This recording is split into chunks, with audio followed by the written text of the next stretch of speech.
संत आश्रम चूरू में आज जितने भी भक्त प्रेमी सत्संग प्रेमी बैठे हुए हैं, मेरा आप सभी से नम्र निवेदन है कि चूरू की पावन धरती पर सतगुरु की कृपा से दिनांक 15 फरवरी 2016 से 21 फरवरी 2016 तक 7 दिवसीय मूल बीजक कथा सत्संग प्रोग्राम चल रहा था। आपने सत्संग में संतों की वाणियों को भजन के माध्यम से सुना।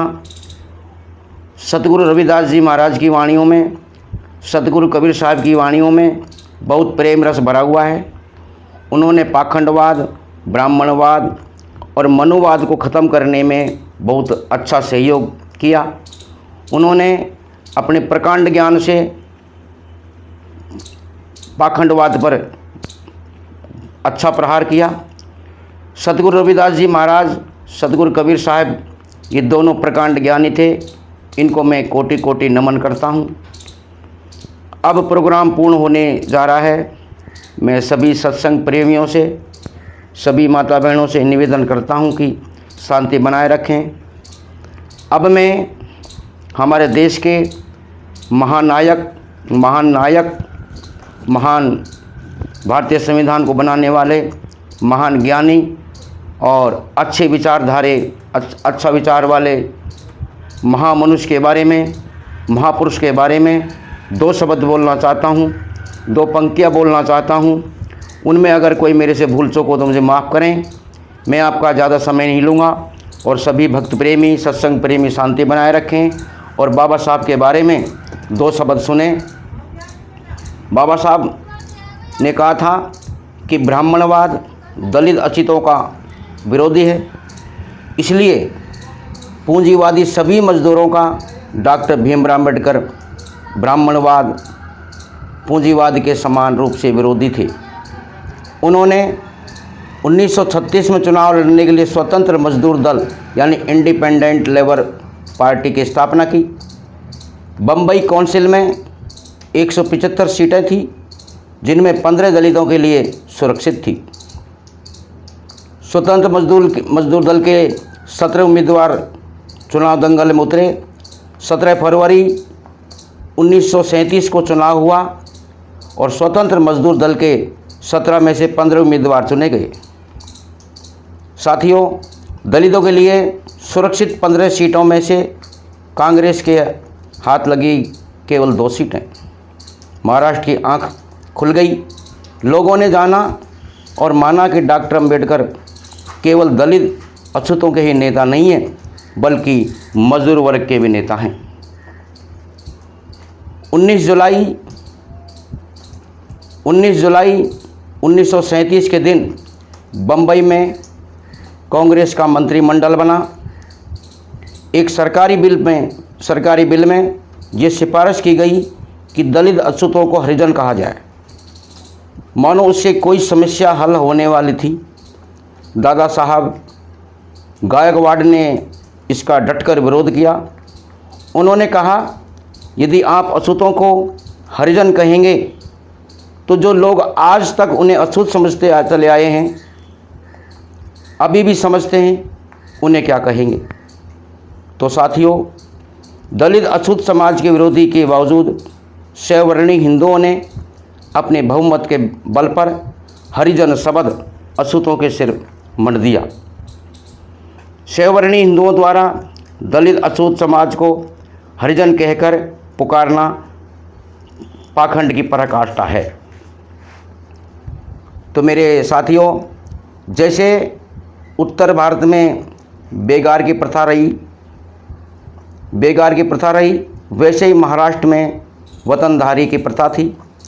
गांव के चौकीदार महारों को उनकी चौकीदारी के संबंध में एवज में जो थोड़ी सी ज़मीन दी जाती थी, वह वतनी कहलाती थी। उसके बहुत छोटे छोटे टुकड़े हुए रहने से उसमें कुछ खास उपज नहीं हो सकती थी, लेकिन उतनी सी उपज के बदले में चौकीदार महारों को दिन रात सरकारी बेगार में जुटा रहना पड़ता था। डॉक्टर भीमराव अम्बेडकर ने वतनी प्रथा को बंद कर देने का बिल पेश किया। बिल पेश किया। अपने आप को हरिजनों के हित चिंतक घोषित करने वाले कांग्रेसियों ने उसका विरोध किया। बिल पास नहीं हो सका। मेरे साथियों, मेरी माता बहनों, उत्तर भारत की ज़मींदारी प्रथा की तरह की ही महाराष्ट्र में खेती प्रथा भी थी। डॉक्टर भीमराव अंबेडकर ने मजदूर किसान के हित में इस प्रथा को भी रद्द करने का बिल पेश किया। मजदूर किसानों की हित चिंतक कांग्रेस सरकार ने ये बिल भी पास नहीं होने दिया। मिल मालिक के अत्याचार का विरोध करने के लिए मजदूरों के पास एकमात्र शस्त्र है संगठित होकर हड़ताल करना। गरीब आदमी के पास एक ही शस्त्र है कि संगठित रहो, एकता रखो और हड़ताल करो। सरकार को अधिकार था कि कुछ खास परिस्थितियां ऐसी हड़ताल को गैरकानूनी घोषित कर दें। डॉक्टर अंबेडकर ने सरकार के इस अधिकार के विरोध में सभी मजदूरों को एक दिन की ज़बरदस्त हड़ताल करने के लिए कहा। सरकार ने बहुतेरी कोशिश की हड़ताल न हो, लेकिन हड़ताल हुई और बड़े ज़ोर शोर से डॉक्टर अंबेडकर बम्बई के मजदूर के बेताज बादशाह बन चले थे। जहाँ तक दलित अछूतों की बात थी, उन पर दोहरी मार थी। मिलों की बुनाई आदि के सब कुछ विभागों तक में अछूतों को नौकर नहीं रखा जाता था। मिल मालिकों के यहाँ अछूतों को नौकर नहीं रखा जाता था। और रेलवे स्टेशनों पर अछूतों का कुली तक होना असंभव था। स्टेशन मास्टर लोग कुलियों से अपने घर का निजी काम भी करवाते थे, शोषण करते थे। तो मेरे साथियों, उसके लिए कुलियों तक का अप्रश्न होना ज़रूरी था। आज जो कुली ये नए बने थे, लालू प्रसाद जी ने लगाए थे, हमारे माननीय रेल मंत्री लालू प्रसाद जी यादव ने लगाए थे। ये सिर्फ भारतीय संविधान के माध्यम से लगे थे, ना कि कोई लगा सकता है। बाबा साहब की देन है ये। डॉक्टर भीमराव अंबेडकर इस अन्याय के विरुद्ध अनेक बार आवाज़ उठाई। भीमराव अंबेडकर ने अनेक बार इस मामले में आवाज़ उठाई। उनका कहना था कि ब्राह्मणवाद, पूंजीवाद दोनों हमारे शत्रु हैं, क्योंकि ये दोनों ही समता, स्वतंत्रता, बंधुता के विरोधी हैं। राजनीतिक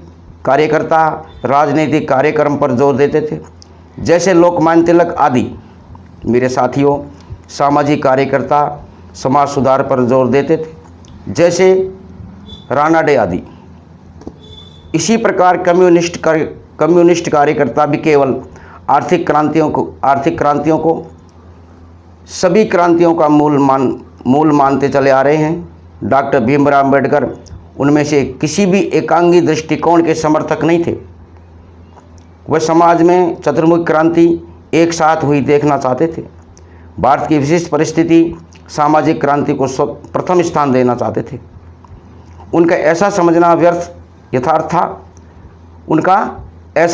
यथार्थ था, क्योंकि आए दिन ये बात देखने में आती कि श्राद्धों के दिनों में न कोई विद्वान का भोजन कराता, श्राद्धों के दिनों में न कोई विद्वानों को भोजन कराता, न धनियों को, बल्कि ब्राह्मण भले ही वे मूर्ख हो या पढ़ा लिखा हो या अनपढ़ हो या निर्धन हो, धनी हो, वही निमंत्रण अधिकारी होते थे। केवल ब्राह्मण को ही भोजन कराते थे। बाकी चाहे कितना भी ज्ञानी हो, कितना भी समझदार हो, उसको भोजन करने का अधिकार नहीं था।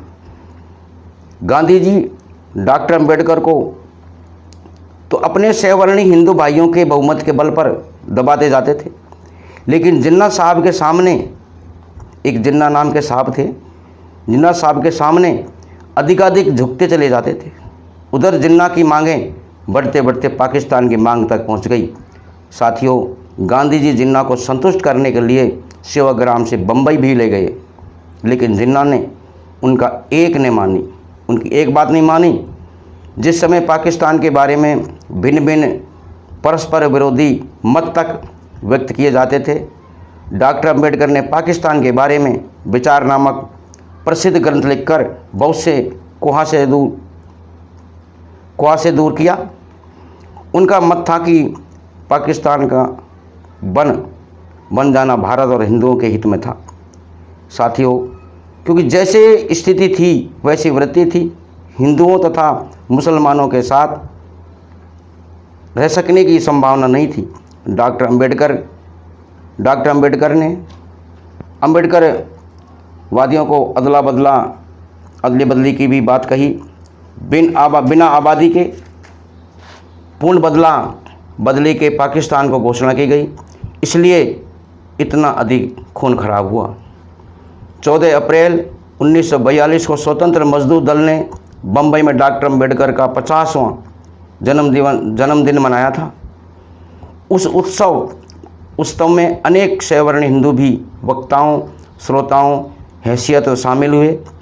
अब डॉक्टर भीमराव अंबेडकर महाराष्ट्र की एक विभूति थे। 2 जुलाई 1942 को वायसराय ने डॉक्टर अंबेडकर को अपनी काउंसिल का एक सदस्य चुना। वह भारत के इतिहास में एक विशेष घटना थी। एक अछूत का वायसराय द्वारा अपनी काउंसिल का सदस्य चुन लिया जाना। दलित समाज ने इस अवसर पर बड़े उत्साह का प्रदर्शन किया। तो मेरे साथियों, 1942 के ही अगस्त महीने में प्रसिद्ध भारत छोड़ो आंदोलन आरंभ हुआ। इसके फलस्वरूप गांधी जी आदि कांग्रेस के बड़े बड़े नेता गिरफ्तार किए गए। गांधी जी हर संकट के समय 21 दिन का उपवास रख लेते थे। फरवरी 1943 में भी गांधी जी आगा खां कैलाश में अपना 21 दिन उपवास आरंभ किया। गांधी जी की सहानुभूति बापूजी अणे आदि वायसराय की कार्यकारिणी के दूसरे सदस्यों ने त्यागपत्र दे दिया। मेरे साथियों, डॉक्टर भीमराव अंबेडकर जमे रहे। वे न किसी के पिछलग्गू थे, न सस्ती वाह के इच्छुक थे। वे वायसराय की काउंसिल बने रहकर देश हित के कार्यों में आगे बढ़ते रहे। डॉक्टर भीमराव अंबेडकर के ही प्रयत्न से भारत सरकार के पोस्ट, टेलीग्राफ, रेलवे, कस्टम आदि दफ्तरों में पिछड़ी हुई जातियों के 8.33% नौकरियां सुरक्षित हुई। डॉक्टर अंबेडकर ने सरकार से ये बात भी स्वीकृत करा ली कि वास्तव में अछूतों को कम से कम 12.7% नौकरियां मिलनी चाहिए। धर्मांतर के अनुसार नागपुर में डॉक्टर अंबेडकर ने अपने अभिभाषण में कहा था, एक बार मैं लॉर्ड लिनलिथगो के पास गया। उनमें मैंने खुले दिल से शिक्षा संबंध खर्चों पर बात की। उनसे कहा कि अगर आपको गुस्सा न आए तो मैं एक प्रश्न पूछना चाहता हूं। उन्होंने कहा, हाँ पूछिए। मैंने कहा, क्या ये सच नहीं कि 500 ग्रेजुएटों के बराबर हूँ? उन्होंने कहा, हाँ मानता हूँ। तब मैंने कहा, अपनी मेहनत से प्राप्त विद्या के बल पर मैं शासन के किसी भी पद पर बैठ सकता हूँ। मुझे ऐसे विद्वान चाहिए जो शासक के भिन्न भिन्न पदों पर बैठकर मेरे गरीब निरीह लोगों को देख रेख कर सके। अगर हमारे लोगों की भलाई करनी है तो ऐसे ही लोग पैदा करने होंगे, तभी इन अछूतों की भलाई हो सकेगी। मेरे इस कथन को लॉर्ड लिनलिथगो ने माना और उसी वर्ष 16 विद्यार्थियों की ऊंची शिक्षा के लिए विलायत भेजा। यही था ये सही रास्ता जिसे अपनाकर उस महापुरुष ने अपने गरीब और गिरही भाइयों को आगे बढ़ाया। तो मैं आप इस सभी भक्त प्रेमियों से यही निवेदन करता हूँ कि बाबा साहब के बारे में भी सुनें और उनके ऊपर अमल करें, विचार करें। बोलिए बाबा साहब भीमराव अम्बेडकर की जय हो। जय भीम, जय भारत, जय संविधान, नमो बुद्धाय।